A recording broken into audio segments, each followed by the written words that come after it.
UDF-നെ തകർക്കാൻ ആർക്കുമാവില്ലെന്ന് രമേശ് ചെന്നിത്തല. കോൺഗ്രസിന്റെ ആത്മാഭിമാനത്തെ ആരും ചോദ്യം ചെയ്യേണ്ടെന്നും സ്വന്തം നിലയ്ക്ക് തീരുമാനമെടുക്കുന്നത് ഭവിഷ്യത്തുണ്ടാക്കുമെന്നും രമേശ് ചെന്നിത്തല പറഞ്ഞു.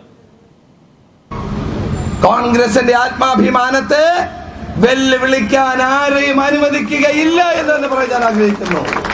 അങ്ങനെ ആരെങ്കിലും കരുതുന്നെങ്കിൽ അവർക്ക് തെറ്റുപറ്റിപ്പോയി എന്ന് നാളെ കാലം തെളിയിക്കും.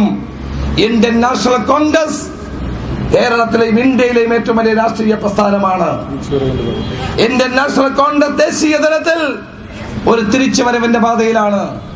സോണിയാഗാന്ധി പങ്കെടുത്ത ലക്ഷങ്ങൾ പങ്കെടുത്ത സമ്മേളനങ്ങൾ, രാഹുൽ ഗാന്ധി പങ്കെടുക്കുന്ന ലക്ഷക്കണക്കിന് സമ്മേളനം ലക്നൌവിൽ, വാരണാസിയിൽ, നമ്മുടെ ഇന്ത്യൻ നാഷണൽ കോൺഗ്രസ് ബീഹാർ, അതോടൊപ്പം തന്നെ ഗുജറാത്തിലും പഞ്ചാബിലും തിരിച്ചുവരവിന്റെ പാതയിലാണ്. ചിലർക്കൊക്കെ ധാരണയുണ്ട് കോൺഗ്രസ് തിരിച്ചു വരരുതെന്ന്. ഫീനിക്സ് പക്ഷിയെ പോലെ ഇന്ത്യൻ നാഷണൽ കോൺഗ്രസ് തിരികെ വരും എന്നുള്ള കാര്യത്തിൽ തർക്കം വേണ്ട. അതുകൊണ്ട് കോൺഗ്രസിന്റെ ആത്മാഭിമാനത്തെ ചോദ്യം ചെയ്തുകൊണ്ട് മുന്നോട്ട് പോകാൻ ആരെയും അനുവദിക്കില്ല. UDF-ൽ പ്രശ്നങ്ങൾ ഉണ്ടെങ്കിൽ ചർച്ച ചെയ്യും, പരിഹരിക്കാൻ തയ്യാറാണ്. പക്ഷേ ഒരു പ്രശ്നങ്ങളും പറയാതെ, ഒരു പ്രശ്നങ്ങളും ഉന്നയിക്കാതെ, ആ പ്രശ്നങ്ങൾ ഒരിക്കൽ പോലും ഉന്നയിക്കാതെ രാഷ്ട്രീയ തീരുമാനങ്ങൾ എടുക്കുമ്പോൾ അതിന്റെ ഉത്തരവാദിത്വം എടുക്കുന്നവർക്ക് മാത്രമായിരിക്കും എന്ന് കൂടെ ഞാൻ പറയാൻ ആഗ്രഹിക്കുക.